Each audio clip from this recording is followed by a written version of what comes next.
Di conmigo, mi familia está bajo bendición. Ese es el tema de hoy. Génesis 22, 18. En tu simiente serán benditas todas las naciones de la tierra por cuanto obedeciste a mi voz. Eso fue lo que Dios le dijo a Abraham después de haber subido el monte a sacrificar a Isaac como Dios lo había solicitado. Voy a regresar.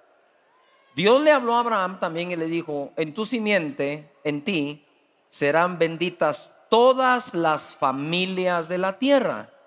Ahora, quiero que pongan atención aquí a algo. Vamos a tratar de resolverlo. Cuando habla de en su simiente seremos benditas todas las familias, se refiere a su simiente el esperma reproductivo, porque no todos tenemos sangre que venga de Abraham. O se refiere a esa simiente que Dios le pidió que sacrificara en el monte. Cuando él sube al monte y lleva a Isaac para ser sacrificado, que todos sabemos que Dios jamás iba a permitir dicho sacrificio, cuando está a punto de sacrificarlo, Dios interviene y le dice, para, ya sé que me amas, ya sé que me obedeces. Y por eso te juro, Abraham, que te bendeciré con abundancia y te multiplicaré grandemente. Y cuando él para el sacrificio encuentra un carnero que es el que sacrifica. Ahora bien, el apóstol Pablo pone y esclarece o pone en claro de qué simiente se trata en el libro de Gálatas capítulo 3 verso 16. Leo. Ahora bien, a Abraham fueron hechas las promesas y a su simiente. No dice a las simientes como si hablase de muchos, sino como de uno, y a tu simiente, la cual es Cristo Jesús. Nosotros somos bendecidos como familia en Cristo Jesús nuestro Señor. A ver, todos oremos y digamos, vamos a ir haciendo oraciones hoy, que es importante. Di conmigo, Señor, gracias, porque en Jesús tu Hijo, el que fue sacrificado, mi familia es bendecida. Ahora bien, debemos formar y educar a nuestra familia de tal manera que esto lo sepa. A veces nuestros hijos crecen bajo esa protección de Dios heredada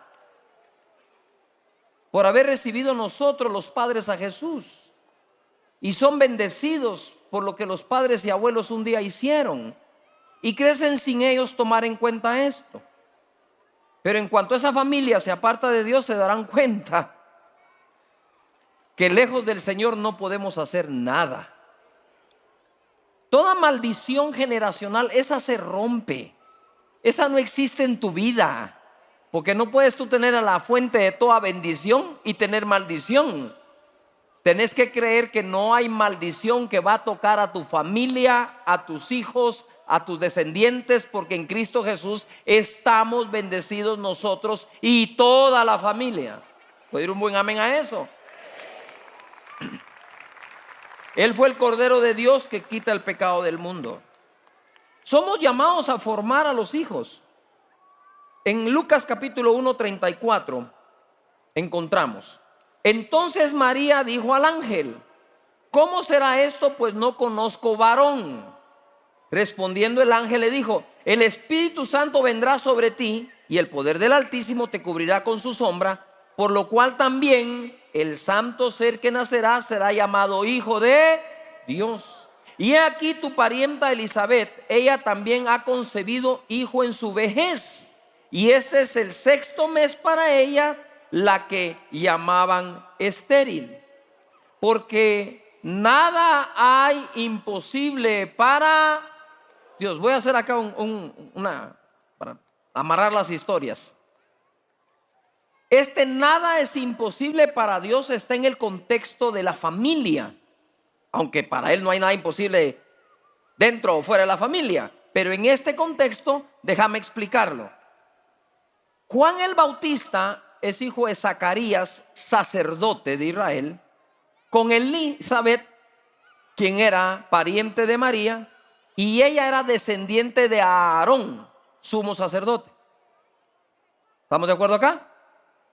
Entonces ahora ojo pues, tanto Zacarías como Elizabeth, ellos estaban consagrados al servicio a Dios totalmente. Y ellos tenían como antecedente a Abraham, que también fue estéril Sara su esposa. Cuando el mismo ángel, el arcángel Gabriel, que se le apareció a María, es el mismo que se le aparece a Zacarías. Y le dice: tendrás un hijo de Elizabeth tu esposa, se llamará Juan.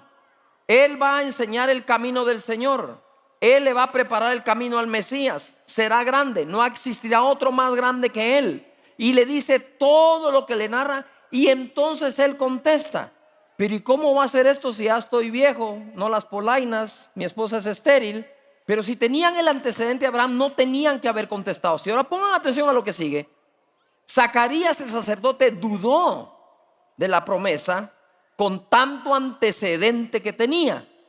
Cuando duda de la promesa, el arcángel le dice: ¿sabes qué? Quedarás mudo hasta el nacimiento. Y el hombre queda mudo. ¿Qué peor cosa le puede suceder al sacerdote que quedar mudo? No puede hablar con Dios ni le puede hablar al pueblo. O sea, quedó neutralizado Zacarías. El arcángel Gabriel le habla a María. La diferencia va a ser esta: en la casa de María siempre se encontró fe, tanto que el hijo que educaron con José es nuestro Señor Jesucristo.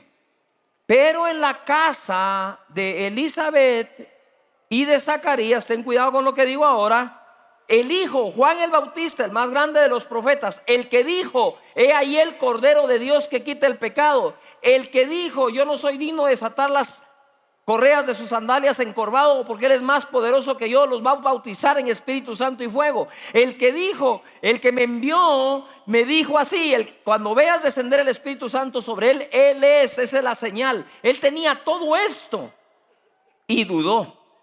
Y llegó el día en que le dijo a sus discípulos: vayan a preguntarle a Jesús si es él o tenemos que esperar a otro.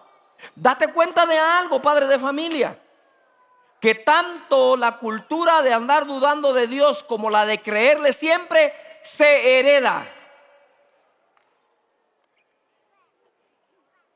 Sentí hasta escalofríos ahorita. Se hereda. Si en tu casa va a haber duda de lo que Dios puede hacer, si en tu casa desayunás duda, almorzás duda, cenás duda, hablas duda, la serie que escoges de televisión es de dudas, no te extrañe que tus hijos vayan a dudar un día, cuando más lo necesiten. Porque Juan el Bautista, el día que dudó era cuando más necesitaba creer. Pero en la casa de José y María se hablaba fe, y María dice que todas las cosas que se decían del niño las llevaba y las guardaba en su corazón siempre. ¿Qué más difícil de creer que tu esposa estéril y el viejito pueden tener un hijo? Hay algo más difícil: creer que puedes tener un hijo sin conocer varón. Tú no sabes con qué promesa que le crees a Dios va a empezar la vida de fe y confianza de toda tu familia. En esa cosa casi imposible que Dios te ha prometido y que has decidido creer junto con tu familia, ese es el detonante que se estaba esperando en tu casa para ver toda una generación levantarse creyendo y confiando en Dios siempre.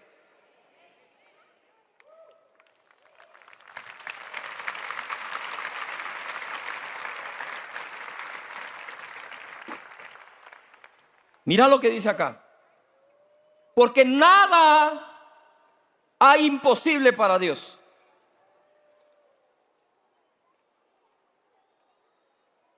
Nada. ¿Qué es imposible para Dios? Nada. Esto deberíamos de tener un cuadro en la casa y ponerlo para que todos los que vivamos ahí siempre lo leamos. Pero se lo está diciendo a María, que va a engendrar en su vientre a Jesús, va a ser engendrado Jesús. Y en el 38 María le dice: he aquí la sierva del Señor, hágase conforme a tu palabra. Y el ángel se fue de su presencia. Pregunto: ¿quién comenzó la conversación? El arcángel. ¿Quién la terminó? María. La que terminó la conversación fue ¿quién? María. ¿Quién terminó la conversación de Zacarías? El ángel. Pero aquí la termina María. Cuando María dice que se haga conmigo, con esta sierva, la voluntad de Dios. ¿Cuál era la voluntad de Dios? Que fuera la madre de nuestro Señor Jesucristo y aceptar su responsabilidad de educarlo. Es que qué lindo cuando engendramos a los niños. Pero una vez empiezan a crecer, papito lindo, esa onda es un dolor. Educarlos, nos hacen berrinches. De todo nos ofrecen con tal de no ser educados. No dejes sin educación a tu hijo. Es la peor maldición que le puedes dar a tu familia. Debe ser educado, debe ser formado. Pero mira, cuando oyó el ángel que se haga la voluntad en esta sierva, dijo: chao, ahí nos vemos. Trabajo hecho. Ya está hecho. Levanta las manos al Señor y di conmigo fuerte: yo soy llamado a formar a mis hijos. Joven que aún no tienes hijos, tenés el mismo llamado. Y mejor si aprendes desde ya, porque créeme que la cosa no es fácil. No es fácil, pero hay que hacerla.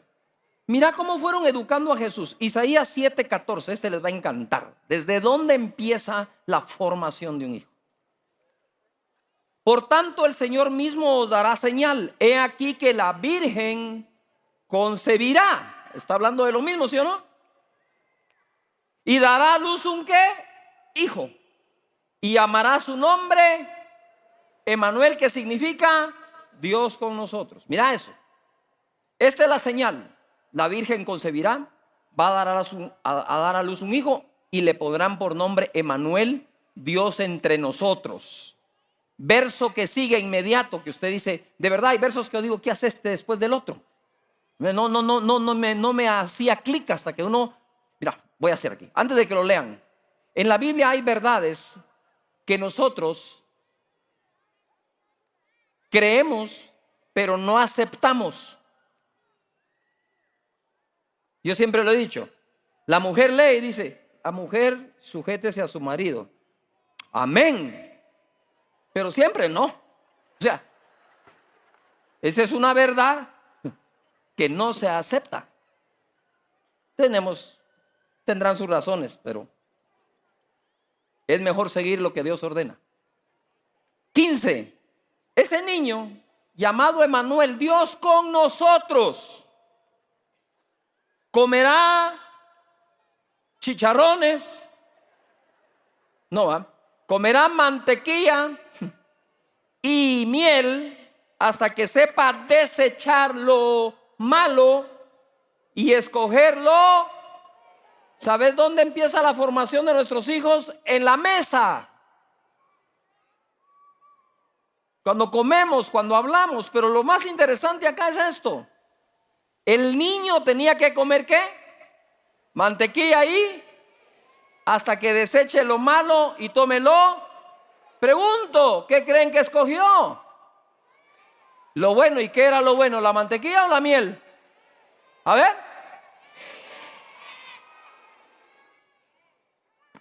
¿Sabes dónde empieza la sabiduría? En saber escoger qué como.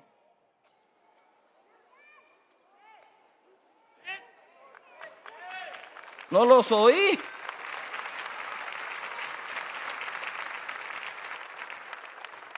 Entonces Jesús fue entrenado para ser sabio por María. María concibió, dio a luz al niño y le puso mantequilla y miel. El niño comía mantequilla y miel, hasta que dijo: no. Mantequilla no. Miel. Nosotros tenemos más de ¿cuántos años? No, y el panito no te lo comes con miel, te lo comes con mantequilla. Lindo los sabios, ¿va? Nos pasa. Lo que quiero decir es que cuando acepta, por eso es que lo uní, cuando acepta María que se haga en esta sierva la voluntad del Señor de tener el hijo, lo acepta con toda la responsabilidad que conlleva tener uno. Pero aquellos que tienen a los hijos solo para jugar, divertirse, hacerle buchero, onta bebé y toda la onda, pero no los forman, tienen un juguete humano.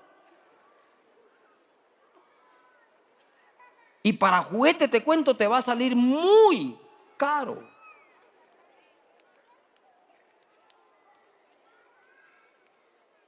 Mira ahora Lucas 2:48. Esto es de bebé que le dieron de comer así, ¿no? Ya a los 12 años pasa lo siguiente. Se les perdió el bebé a José y María. Y que quede claro, hijo que no se nos pierde no es hijo.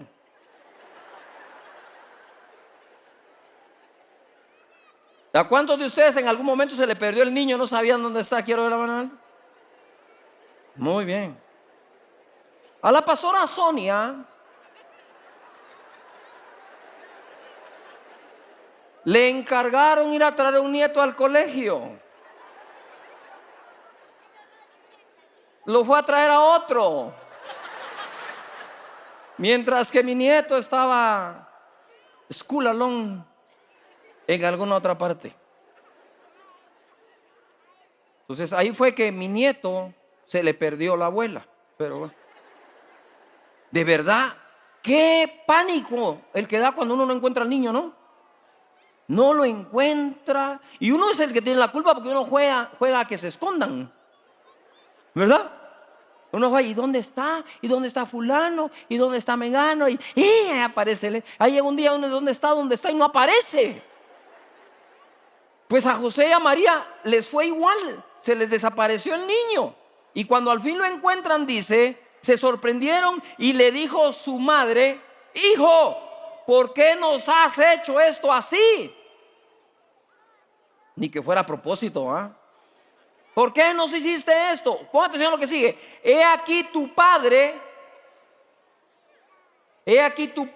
está hablando de José, y yo te hemos buscado con angustia. O algo impresionante.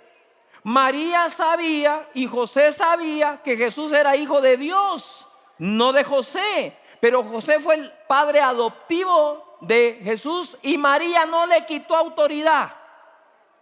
Le dijo: tu padre, por adoptivo que sea, es tu padre. Pero mira, Jesús les contesta: ¿por qué me buscabais? ¿No sabíais que en los negocios de mi padre me es necesario estar? Y en ese momento creo que José volteó a María, dijo: esta no es la carpintería. María, que ya lo sabe, no es hijo mío. Porque en este momento lo que hace Jesús es revelarle que él sabía quién era su padre, pero no por eso despreciaba a José como el suyo también. Jesús honró tanto a su padre terrenal, digamos, adoptivo, que trabajó como carpintero, y honró siempre a su Padre celestial, que en las cosas de él tenía que estar en el templo. Nosotros honremos a nuestros padres de la tierra siempre, sirviéndolos acá en lo que a ellos les compete, pero tenemos que honrar a nuestro Padre celestial poniéndonos a su servicio en el templo, como lo hacía Jesús también. Es importantísimo comprender eso. Aún Jesús necesitó una familia. Ahora quiero hablar algo. Nosotros tenemos que, entre las cosas de educar, ya les enseñé ahí de que comía mantequilla y miel, pero también cuando somos niños o vamos creciendo, nosotros a veces educamos de una forma equívoca a nuestros hijos, dizque buscando el bien. Pareciera ser que el fin justifica los medios. Entonces cuando queremos que se van a dormir y que no hay modo que se duerman, empezamos: anda a dormirte que ahí viene el coco. Ahí viene el coco. ¿Va? Y entonces empezamos a inculcarle al niño una cultura de hacer cosas por miedo. ¿Yuhu? Por miedo. Y la verdad es que muchas veces nos pasa que en cierta edad le teníamos miedo, por ejemplo, a dormir con la luz apagada.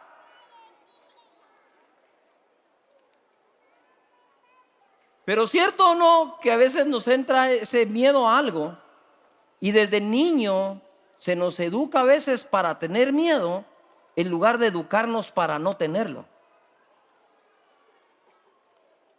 ¿Ya? Es que papá y mamá, siento que ahí viene un espanto, que venga el que se le pegue la gana, vos vas a dormir tranquilo, mijo. Porque Dios está aquí y tenés un ángel que te cuida y que te guarda. ¿Me estoy explicando? Nosotros tenemos que tener sumo cuidado con este tipo de educación que damos. En 2 Timoteo 1, aquí el apóstol Pablo va a hacer recapacitar a un joven. Mira la cultura familiar cómo es fuerte. Verso 3: doy gracias a Dios, el cual sirvo desde mis mayores con limpia conciencia, de que sin cesar me acuerdo de ti en mis oraciones noche y día. Así amaba Pablo a Timoteo. No había noche y no había día que no orara por él, deseando verte al acordarme de tus lágrimas para llenarme de gozo. 5, trayendo a la memoria, todo el mundo diga memoria. Hay cosas que tenemos que recordar, familia.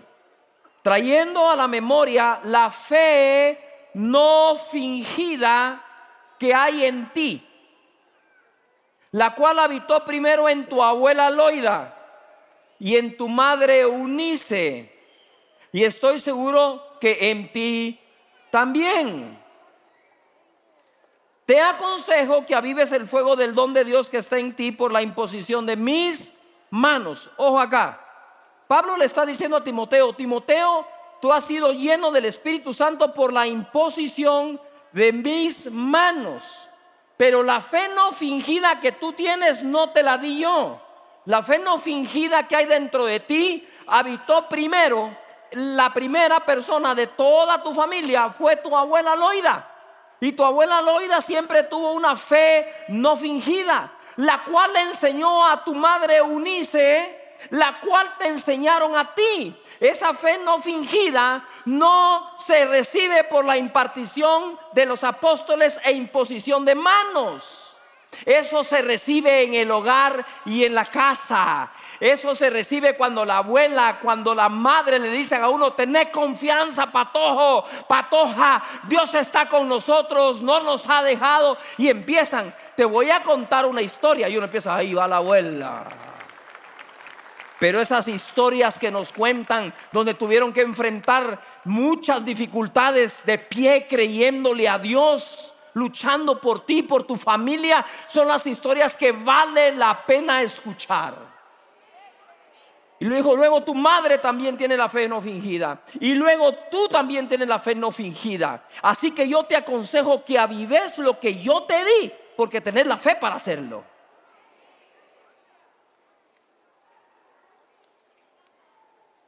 Porque no nos ha dado Dios espíritu de cobardía, Timoteo,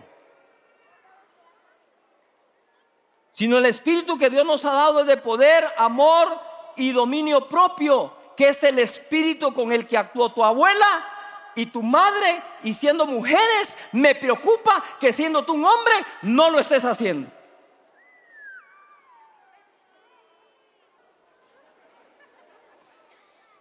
¿Tú sabes lo que estaba haciendo Pablo muy amablemente con Timoteo? Les decimos aquí, le estaba jalando las orejas. Le estaba diciendo: Timoteo, vení para acá. Ya aquí entre nos, no hay delante de tu mamá, porque qué claro. ¿Cómo podés vos estar así? Con espíritu de cobardía. Qué pena me das cuando tu abuela no lo tiene, ni tu madre, y son mujeres. Y tú que, ay sí, yo, el joven, los jóvenes. ¿Y dónde está tu espíritu? ¿Dónde lo dejaste? Si el espíritu que Dios nos dio es de poder, amor y dominio propio. Levanten sus manos conmigo y hagan esta declaración: en mi hogar no hay espíritu de cobardía, sino de poder, de amor y dominio propio. Amén. Y esa fe no fingida es la que tenemos que transmitir a nuestros hijos. Familia, la iglesia del Señor ha sido perseguida y será perseguida por todos los siglos de los siglos hasta que Jesús regrese.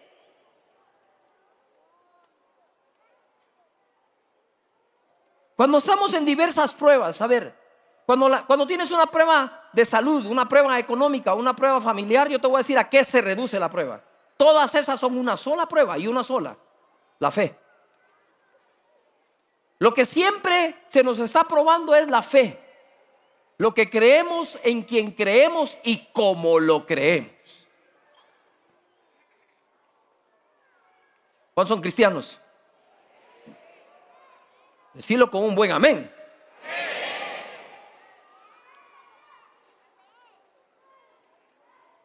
En algún lado aprendió ese niño a gritar gloria a Dios así. Gracias, acompáñame. Nosotros tenemos que creerle a Dios por esto y enseñarle a nuestros hijos que están protegidos y que tienen toda la armadura de Dios y la tenemos. Dice Efesios 6:10: por lo demás, hermanos míos, fortaleceos en el Señor y en el poder de su fuerza, vestidos de toda la armadura de Dios para que podáis estar firmes contra las acechanzas del diablo, porque no tenemos lucha, ojo a eso, no tenemos lucha contra sangre y carne, sino contra principados, contra potestades, contra los gobernadores de las tinieblas de este siglo, contra huestes espirituales de maldad en las regiones celestes. Por tanto, tomad toda la armadura de Dios para que podáis resistir en el día malo y habiendo acabado todo, estar firmes. 14. Estad pues firmes, ceñidos vuestros lomos con la verdad. Todo el mundo diga verdad. Vestidos con la coraza de justicia. Di justicia. Y el calzado los pies con el aprecio del evangelio de la paz. Di conmigo paz. Sobre todo tomad el escudo de la fe, con que podáis apagar los dardos de fuego del maligno, y tomad el yelmo de la y la espada de él, que es la. Ahora di conmigo esto, por favor, fuerte. Di conmigo acá. Verdad, justicia, paz, fe, salvación, palabra de Dios. Eso se aprende en casa.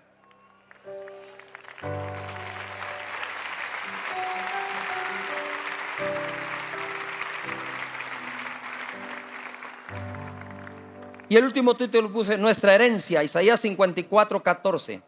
Con justicia serás ¿qué? Adornada. Estarás lejos de qué? Dilo de nuevo, lejos de qué? Porque no temerás, y de temor, porque no se acercará a ti. La versión Dios habla hoy dice: la justicia te hará fuerte, quedarás libre de opresión y miedo, y el temor no volverá a inquietarte. A darle a la palabra de Dios un fuerte aplauso.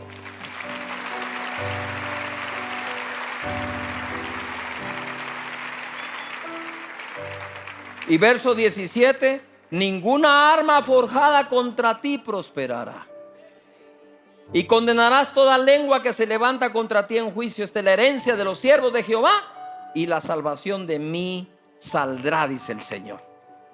Amén. ¿Qué tal si levantas tus manos y conmigo? Mi familia está bajo bendición, y en mi casa está el Espíritu de Dios, que es poder, amor y dominio propio. Amén.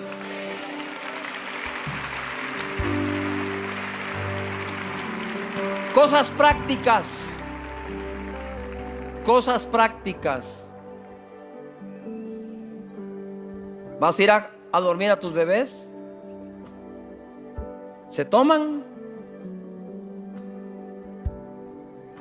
y se les dice: te hincas a la par mía,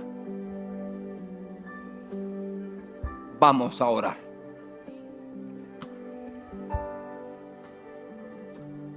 Cosas prácticas. Antes era: ¿ya te lavaste las manos? No, no tan solo es: ¿ya oraste antes de comer? porque a Dios le debemos nuestra comida y a nadie más.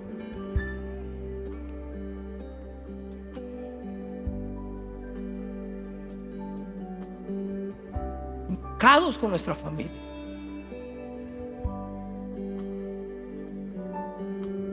Enseñándoles desde pequeños de que Dios vive en nuestra casa y que a Él clamamos y de Él viene nuestro socorro y viene de lo alto.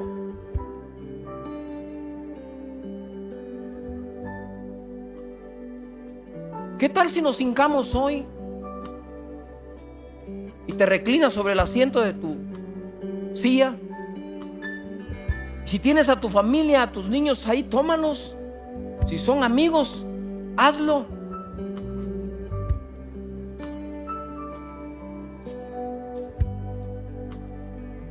Y oremos. Padre, te damos gracias por la vida. Te damos gracias por la familia. Te damos gracias por la descendencia. Te pedimos que en nuestra casa se enseñe a creer en ti plenamente, confiar en ti.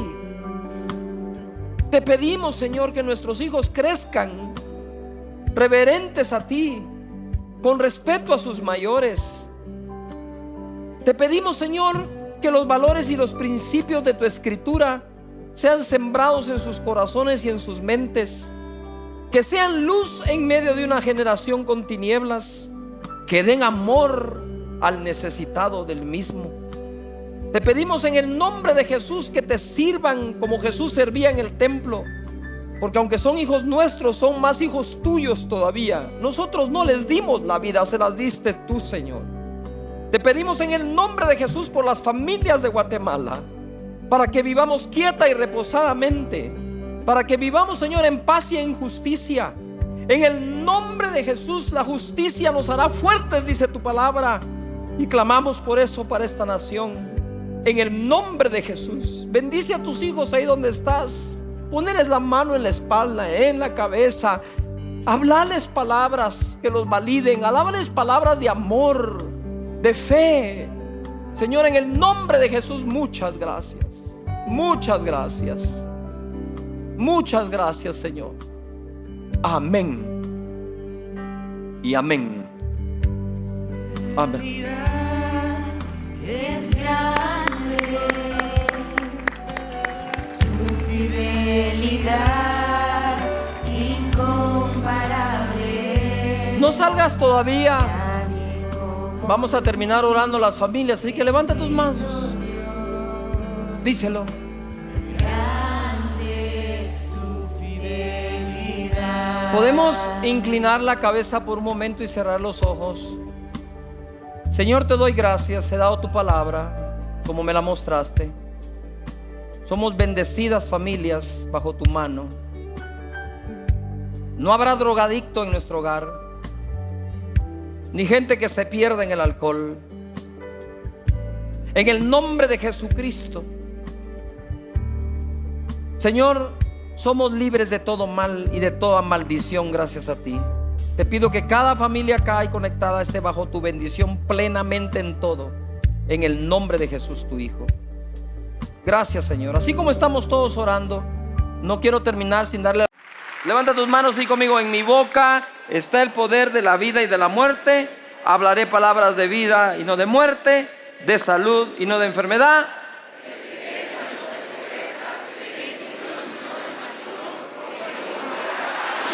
Así se habla. Amén. Amén. Pueden tomar su lugar.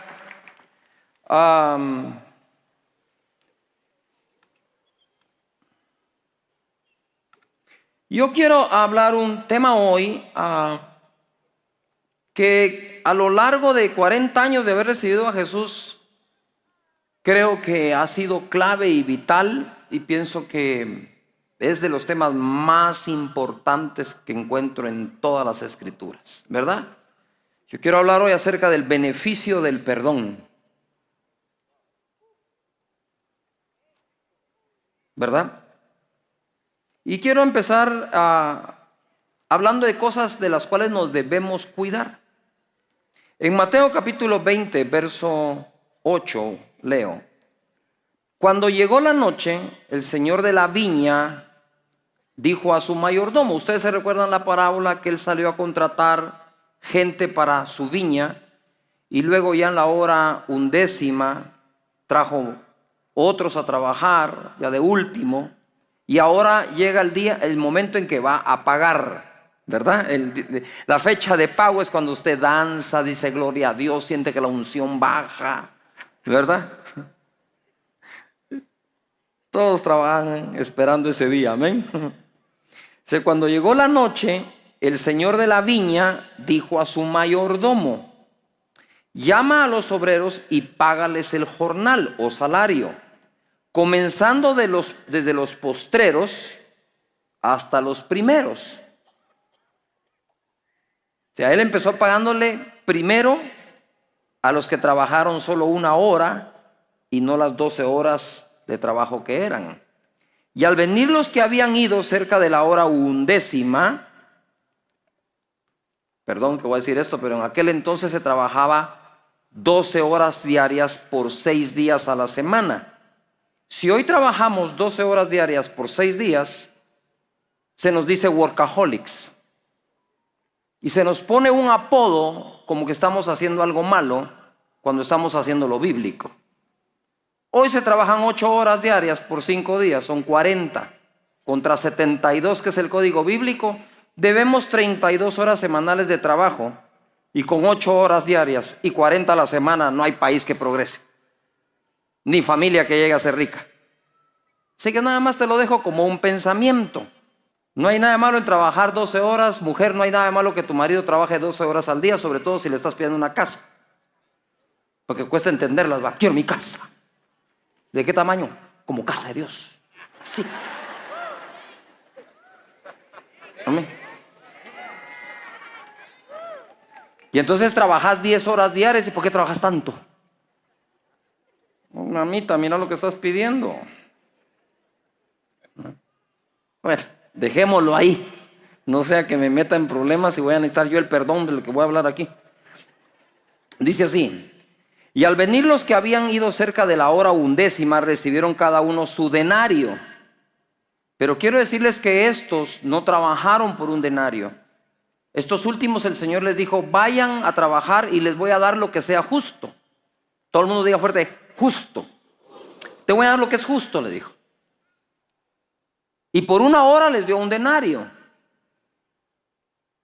Y ojo, mira cómo es Dios de bondadoso cuando confías en Él. Sabes que hay muchas preguntas que no hay que hacerle a Dios, solo hay que obedecerlo. Solo hay que aprovechar la oportunidad que Él nos da. Y estos dijeron, bueno, 1 hora, no dijeron, ¿verdad? Pero no lo que decir, no le dijeron al vos, qué hueva, 1 hora, esperémonos mañana, hombre. Mire, y si mejor mañana empezamos desde temprano, ¿ya para qué? ¿Verdad? Pero cuando uno está necesitado y hambriento, los frijoles fríos saben calientes. Cuando uno está hambriento le pasan los frijoles fríos, uy, me quemé. Ya del hambre, ¿verdad? Al venir también los primeros, que trabajaron las 12 horas, pensaron que habían de recibir más. Pero también ellos recibieron cada uno un denario. Y uno dirá, esto es injusto. Y al recibirlo murmuraban contra el padre de familia. Ten cuidado con tu propia medida de justicia. No funciona. Y al recibirlo murmuraban contra el padre de familia, diciendo, estos postreros han trabajado solo 1 hora y los has hecho iguales a nosotros, que hemos soportado la carga y el calor del día. Nunca le digas eso al jefe. Y respondiendo dijo a uno de ellos, amigo, no te hago agravio, ¿no conviniste conmigo en un denario? O sea, tú y yo, cuando te traje a trabajar, tú me dijiste que no trabajabas por menos de un denario. Así que ahí está el denario que me pediste. En eso conviniste. El otro no me pidió nada, sino agradeció la oportunidad que le di de tan solo 1 hora y quise darle un denario. Mira lo que contesta. Respondiendo dijo uno de ellos: amigo, no te hago agravio, viniste conmigo en un denario, toma lo que es tuyo y vete. Pero quiero dar a este postrero como a ti. ¿No me es lícito hacer lo que quiero y en buen chapín guatemalteco lo que se me pegue la gana con lo mío? ¿O tienes tú envidia? A ver, todos digan envidia. Porque yo soy bueno.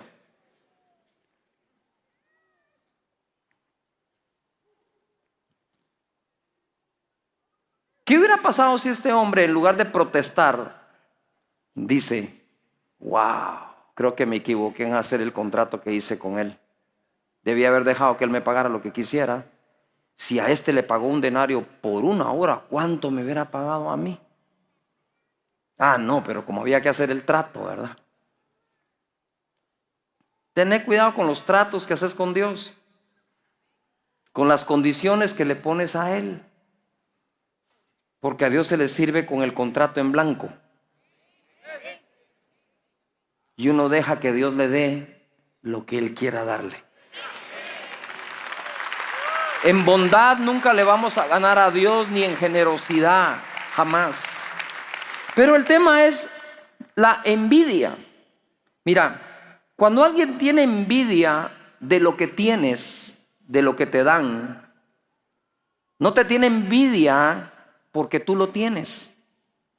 Te tiene envidia porque él no lo tiene.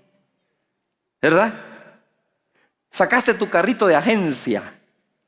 ¿Verdad? No creas que todos los que te saludan y te siguen en tus redes te siguen porque te aman. Algunos te siguen porque te detestan. ¿Verdad? Se dice que una de las redes sociales como Instagram es una de las redes que más frustración, depresión genera por la envidia que da. Ahí pones el plato de comida, va. Por fin lograste comerte unos de tus camarones. Y no, hombre, mejor poner los huevitos estrellados con frijol, porque cuando pones ahí esos camarones, ¿verdad? Empieza la ¿verdad? No es que tú te los estés comiendo, es que él no se los está comiendo. Porque si tú le dijeras: te invito a un plato, y dice: amén, ¿verdad? Entonces vas en tu carrito, ¿verdad? Y entonces te lo envidian, pero no lo envidian porque tú tienes el carrito, sino te lo envidia el que no lo tiene. Normalmente la envidia viene del que no tiene para con el que tiene, pero no es porque tiene, sino porque él en sí no lo tiene. Y entonces la envidia es la base fundamental de amarguras, rencores, mentiras, difamaciones. Y empiezan, ¿me estoy explicando? ¿Sí? Y ahí en la colonia tuya por fin alguien vino y construyó su casa, la más chilera del barrio, ¿ah? Y su carro del año. Debe ser narco, mucha. O sea, ya ni siquiera le das el beneficio a la gente de que es un buen trabajador, que se ha esforzado, de que le ha ido bien. Ignoras cuántas noches extras trabaja. Ahora, el problema no es que te envidien, el problema es si tú envidias. Y yo te voy a revelar con un pequeño test si tenés envidia o no. ¿Hablas mal de la gente? ¿Criticas a la gente a sus espaldas? ¿Dices que es una conversación con un cuate en un almuerzo? ¿Le criticas lo que tiene, lo que es, lo que ha logrado? Porque si la crítica la tenés, es seguro tenés envidia. Te lo digo como un doctor espiritual. Y la envidia te va a llevar a un lugar oscuro. Un lugar donde un día Dios te va a decir: toma lo que es tuyo y vete. ¿Acaso no puedo ser yo bueno con lo que yo tengo? No sé si me estoy explicando. Y eso desde que nacemos. Ahorita estamos viendo en esta época las finales de la NBA, Asanigua, o sea, la liga de básquetbol de Coatepeque, imitada por los Estados Unidos. Entonces, cuando vemos eso, y aquel está de 2 metros 10, todo fornido, musculoso, en cesta, le aplauden, tiene millones de seguidores y millones de dólares que le pagan. Digo yo: ¿por qué tan chaparro, Señor? ¿Qué te hice?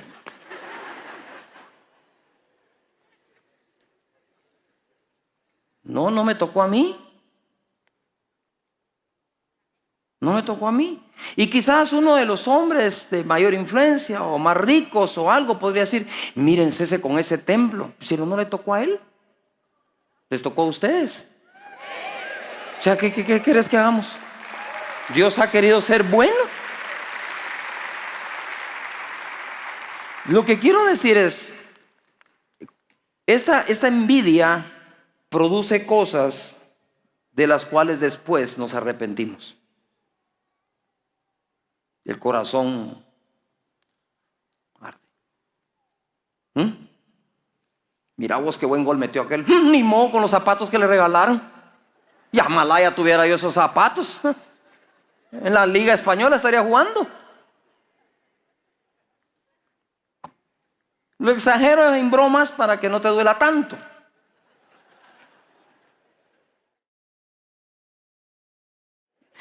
Miren, mis hermanos, en esta vida todos debemos algo. Sobre todo, todos le debemos algo a Dios, empezando por la vida. En Mateo capítulo 18, verso 23 leo: por lo cual el reino de los cielos es semejante a un rey. ¿A un qué? ¿A un qué? Ya hablamos del padre de familia, el señor de la viña. Ahora hablemos del rey de reyes, señor de señores. Un rey que quiso hacer cuentas con sus siervos. Esto siempre se va a dar. Y comenzando a hacer cuentas, le fue presentado uno que le debía 10,000 talentos. Monedas, talentos era una moneda. A este, como no pudo pagar 10,000 talentos, tengan en cuenta esa cifra, no pudo pagar, ordenó su señor venderle y a su mujer e hijos. Esto te va dando una idea de cuántos son 10,000 talentos. Como no puedes vender, no puedes pagar, te voy a vender a vos, tu señora y tus hijos. Y todo lo que tenía, para que pagase la deuda, y agrego yo, y no le iba a alcanzar. O sea, ni con la vida me alcanza a pagar lo que debo. Eso es lo que está diciendo. Entonces aquel siervo postrado le suplicaba diciendo: Señor, ten paciencia conmigo, tené paciencia y yo te lo pagaré todo. Pongan atención a eso. Y el señor de aquel siervo, movido a misericordia, todo el mundo diga fuerte, misericordia, le soltó y le perdonó la deuda.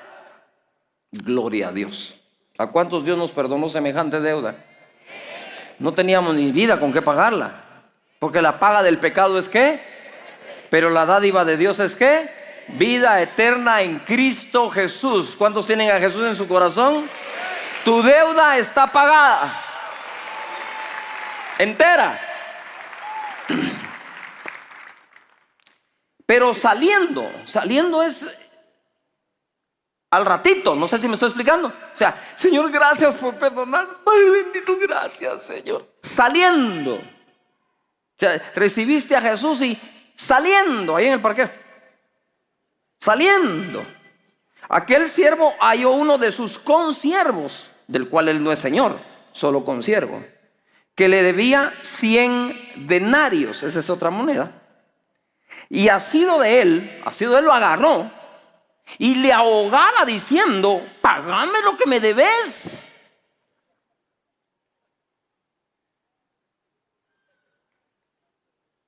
Pues, voy a tomar un trago de té porque que me baje este susto que te voy a dar. Entonces su consiervo, postrándose a sus pies, le decía: ten paciencia conmigo y yo te lo pagaré todo. Mas él no quiso, sino fue y le echó en la cárcel hasta que pagase la deuda.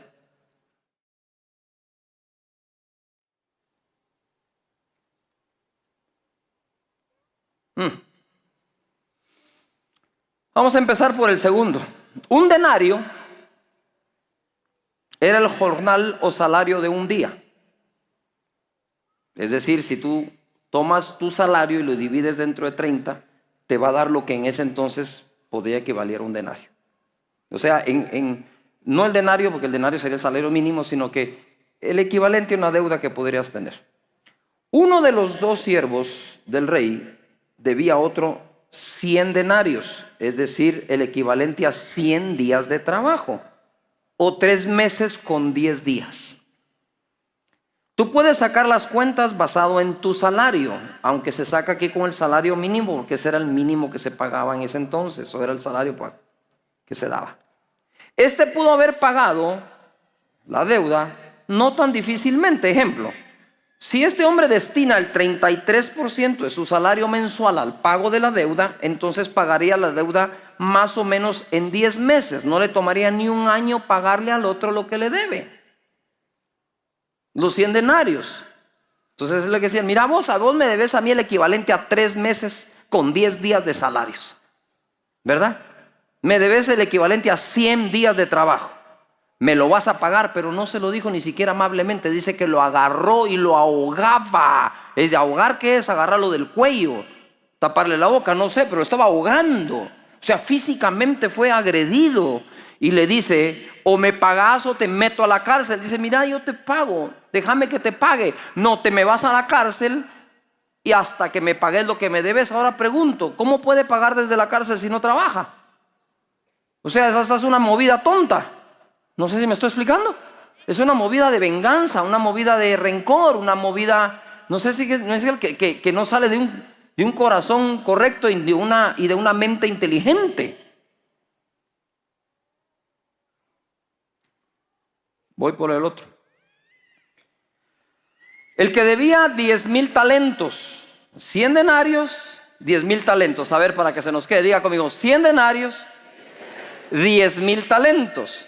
Ahora, un talento eran 6,000 denarios.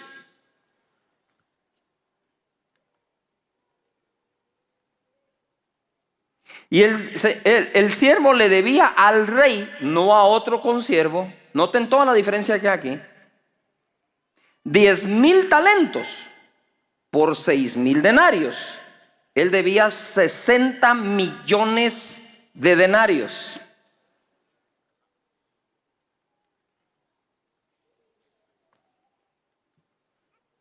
Si lo dividimos dentro de 365 días que tiene el año, nos da 164,384 años de deuda.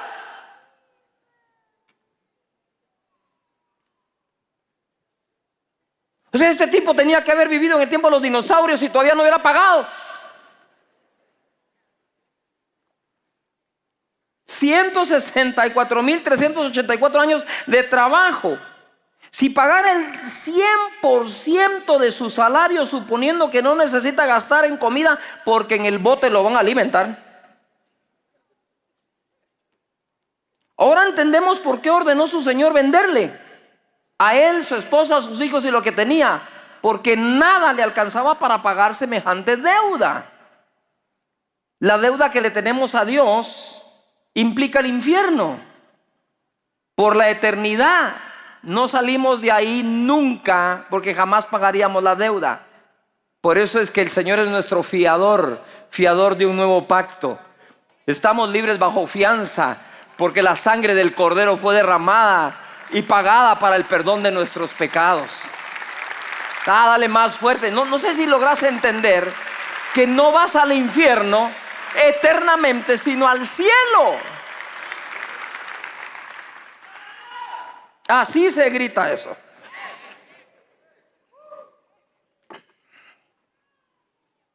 Pero entonces no mandes a nadie al infierno tú.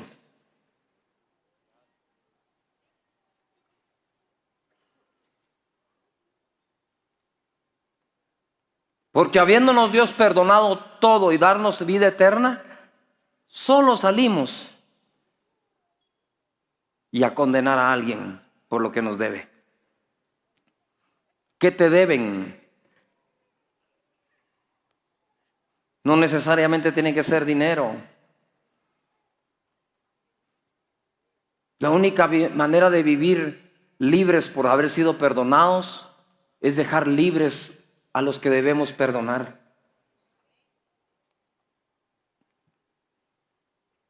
Es la única manera de tener un corazón saludable. Y eso me lleva al primer caso. Un corazón saludable no va a envidiar.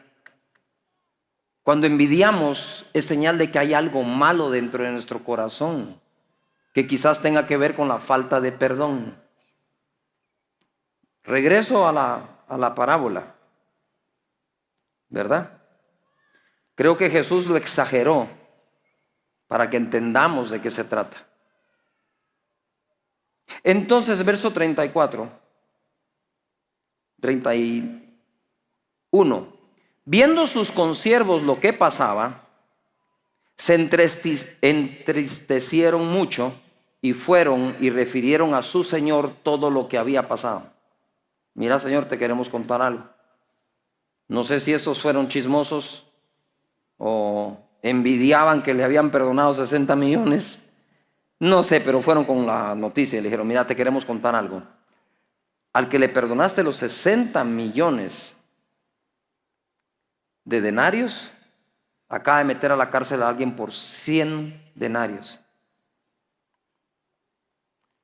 Entonces, llamándole su señor, ven y le dijo, siervo malvado, toda aquella deuda te perdoné porque me rogaste. ¿No debías tú también tener misericordia de tu consiervo, como yo tuve misericordia de ti? Entonces su señor, enojado, le entregó a los verdugos. Todo el mundo diga verdugos, pero dígalo bien. O es que ya su conciencia ya está, le salió así como verdugos. A ver, todavía verdugos.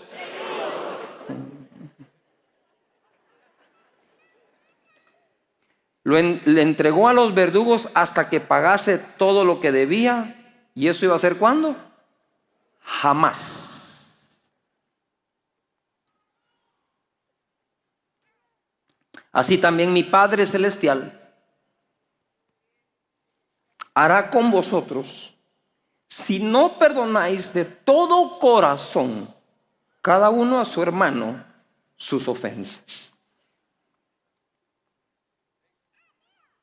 Lo que quiere decir es que el perdón de mis ofensas a Dios es el equivalente a los 60 millones de denarios. Y las ofensas que me hacen a mí no llegan a 100 denarios. Toda ofensa que me hacen o pecado que cometen contra ti no se puede comparar a todos los que mi papá me perdonó.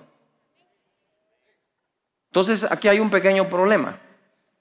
Porque no lo mete solo a la cárcel, sino a los verdugos. Y yo me puse a orar por esto, a tratar de tener un poco de discernimiento, ¿verdad? Las consecuencias que iba a vivir es,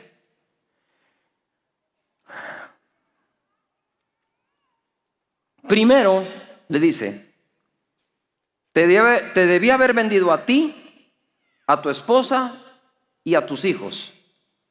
Quiere decir que la falta de perdón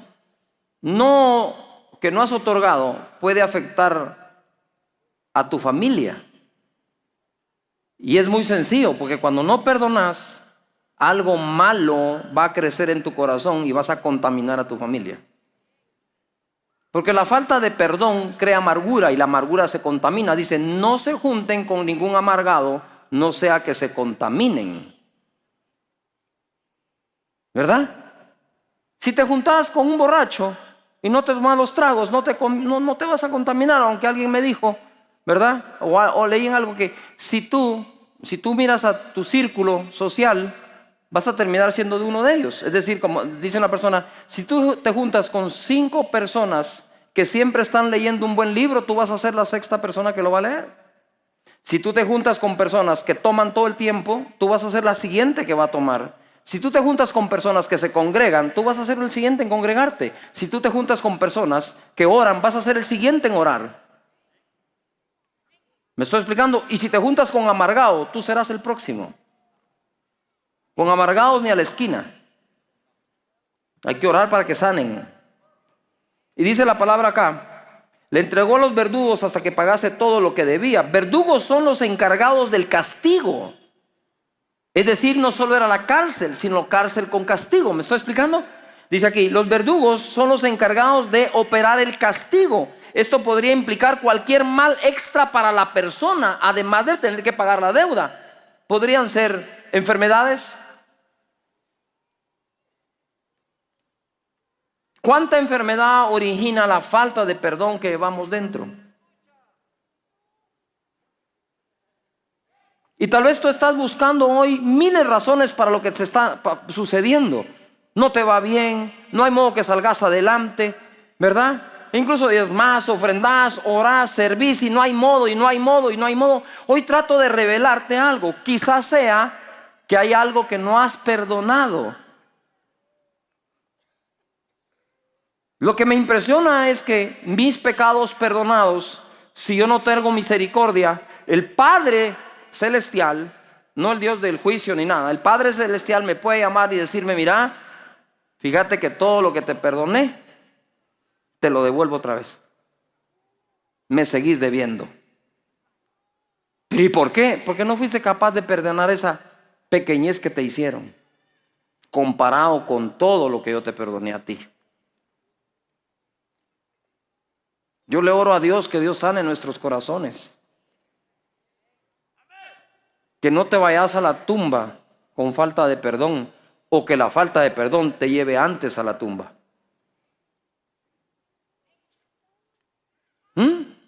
Quizás esa presión alta, ese daño en los riñones, esos intestinos, ¿verdad? ¿Cómo se llama eso de los intestinos cuando se inflaman o lo que sea? O esa gastritis o esa úlcera, que le estamos buscando una razón química. No sea química, quizás sea espiritual. Porque un verdugo es un verdugo. Un verdugo está para hacerle la vida imposible a alguien, ¿me estoy explicando? Y yo no sé si están contentos con el tema, pero es saludable, les cuento. Mateo 18, 19, mira esto. Esto es lo que pasó antes de que Jesús dijera la parábola. Si nos vamos a la parábola la empiezo a leer en el versículo 20 del capítulo 18. ¿Me estoy explicando? ¿Qué dio origen a que Jesús narrara la parábola? Lo que está en el verso 19. O sea, vamos para arriba. ¿Me expliqué? Vamos al principio de la película. ¿Cómo empezó? Empezó así. Otra vez os digo que si dos de vosotros se pusieren de acuerdo en la tierra, acerca de cualquier cosa que pidieren, les será hecho por mi Padre que está en los cielos. Di conmigo, el poder de un acuerdo. Si dos de nosotros nos ponemos de acuerdo en la tierra, será hecho en los. Gloria a Dios. Y te cuento esto. Yo tengo un buen amigo, un pastor, ¿verdad? Él reside en Miami. Y cuando estuve en la gira del libro de No es por vista, lo visité. Él tiene un canal de televisión, tiene radio y todo, y fuimos. Y él, desde que lo conozco, le han gustado los vehículos bonitos, ¿verdad? Y finos. Y yo llegué y le dije, qué bonito tu carro. Le dije, mira, me dijo, fíjate que no lo iba a comprar. Me dijo, ya estoy grande. Y dije, ¿para qué? Y empezó diciéndome esto, y el Señor me habló y me dijo, entonces yo te bendije porque tenías fuerzas de joven, o te bendije porque sos mi hijo. O sea, cuando ya estás entrado en años, ya mi bendición no va a estar. Es decir, si uno piensa, ya llegué a viejo, ya llegué a anciano, ahora de qué voy a vivir, entonces estás diciendo que no ha sido Dios, sino ha sido tú.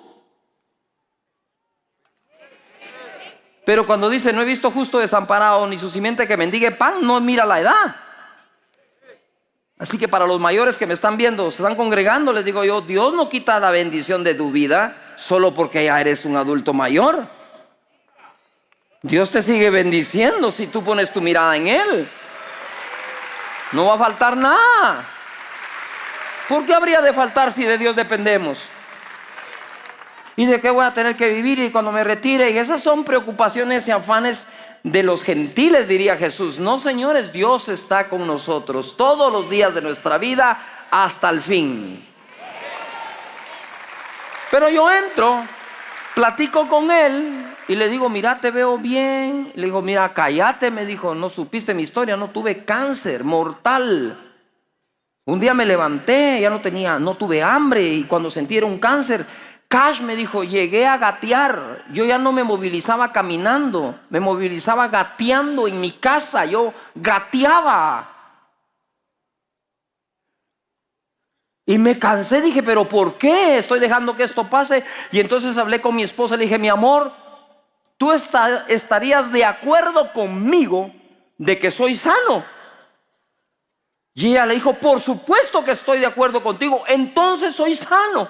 Porque la palabra dice que si dos se ponen de acuerdo en la tierra para pedirle algo al Padre, Él lo va a dar. Así que hoy soy sano. Y mira lo que pasa, y me dice, al día siguiente, Cash, cuando despierto con hambre. Empiezo a comer, empiezo a caminar y se fue el cáncer.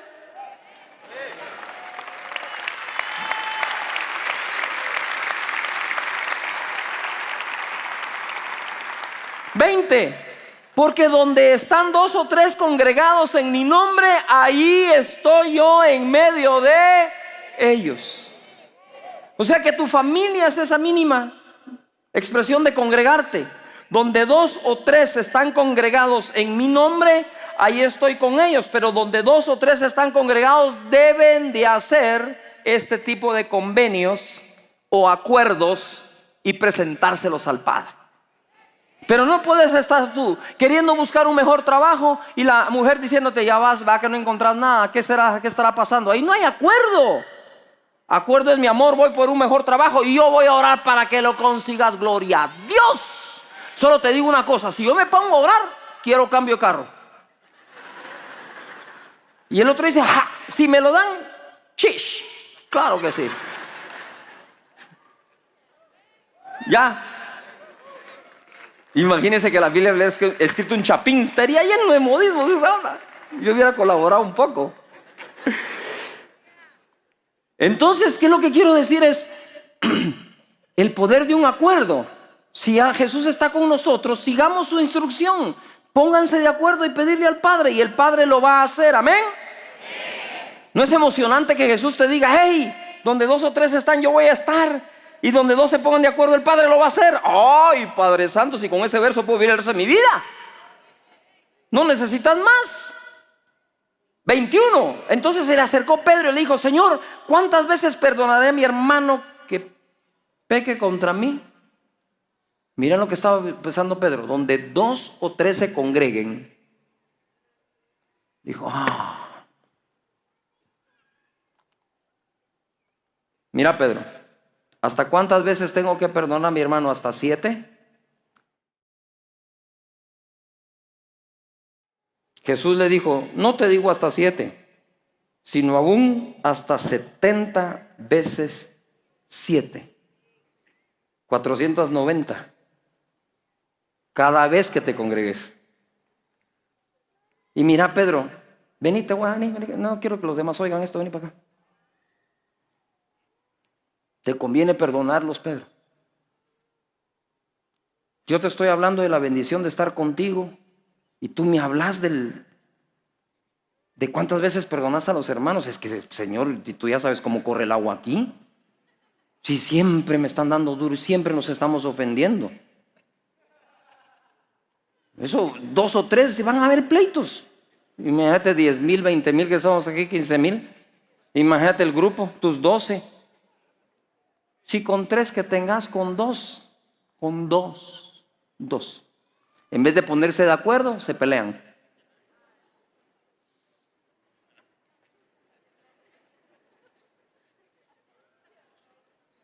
Pero mira, Pedro, vení pues, mira, no quería decir esto, pero te lo voy a adelantar.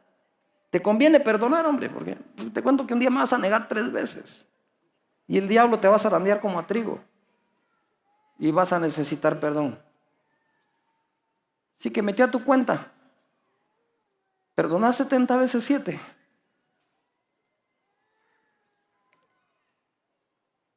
Yo creo que cuando llegó el día que Pedro necesitó perdón, dijo, qué bueno que perdoné. Ahorita estaría bien trabado. A ver, todos los días digan conmigo, qué bueno que perdoné, porque estaría bien trabado.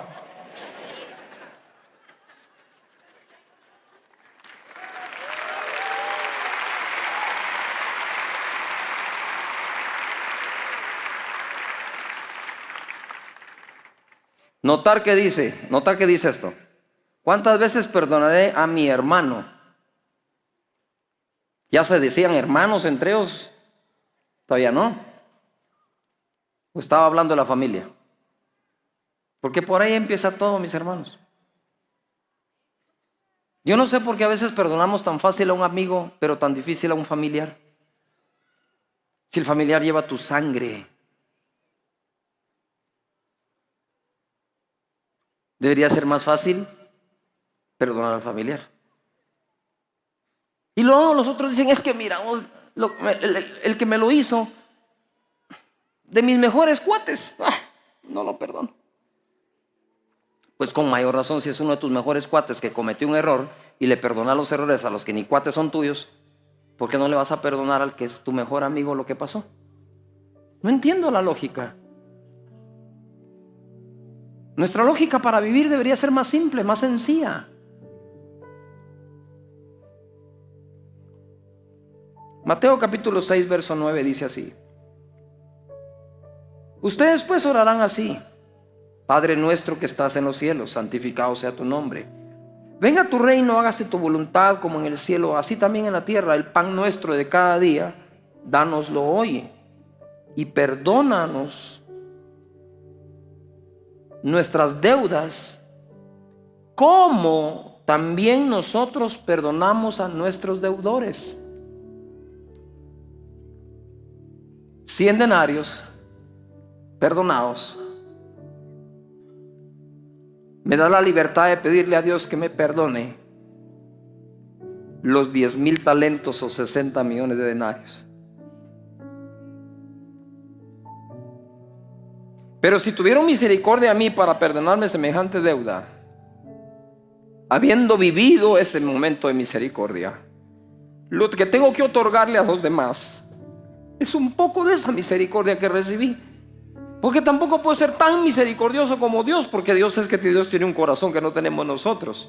Pero sí debemos de otorgar algo de lo que nosotros hemos recibido.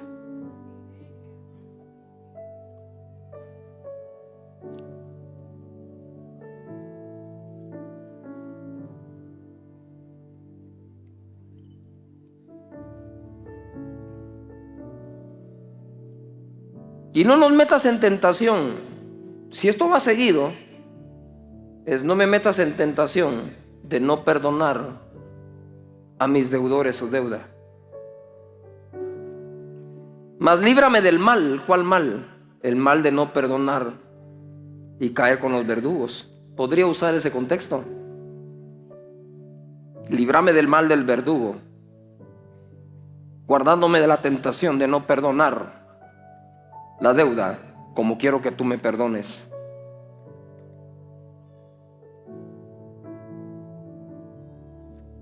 Porque tuyo es el reino.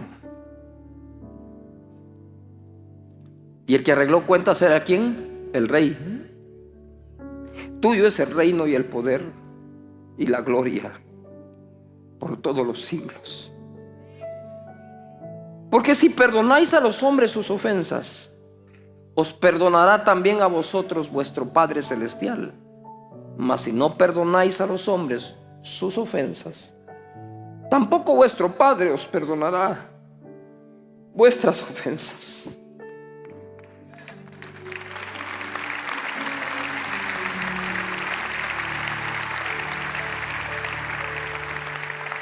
La realidad es que todos le debemos a Dios mucho.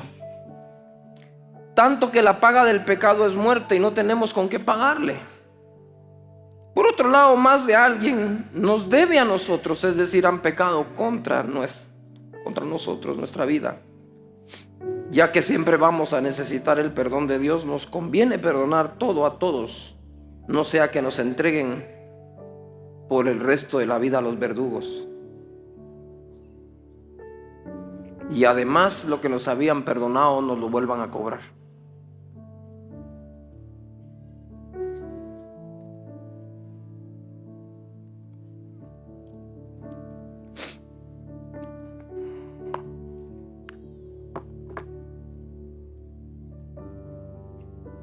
A veces cuando pecas y acudes al perdón de Dios, quizás fue necesario que cayeras en eso para que aprendas misericordia y también la otorgues. Entre hermanos no necesitamos el juzgarnos unos a otros, necesitamos el tenernos misericordia los unos a los otros, perdonarnos, amarnos, darnos oportunidades.